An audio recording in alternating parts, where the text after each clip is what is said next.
Welcome to new TV Telugu. Tollywood నటుడు YCP నేత పోసాని కృష్ణమురళికి మరో ఎదురుదెబ్బ తగిలింది.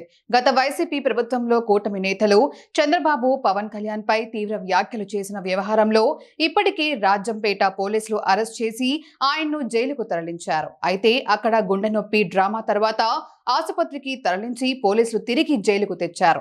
ఇప్పుడు అక్కడి నుంచి నరసరావుపేటకు ఆయన్ను తరలిస్తున్నారు. రాజంపేటలో నమోదైన కేసు తరహాలోనే పల్నాడు జిల్లా నరసరావుపేటలోని పోసాని కృష్ణమురళిపై కేసు నమోదైంది. దీంతో నరసరావుపేట పోలీసులు కోర్టు అనుమతితో రాజంపేట జైలు నుంచి పీటీ వారెంట్పై పోసానిని తరలిస్తున్నారు.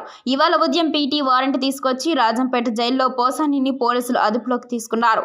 ఆయనపై నరసరావుపేటలో 153A, 504, 67 ఐటీ యాక్ట్ కింద కేసు నమోదు చేసినట్లు తెలుస్తోంది.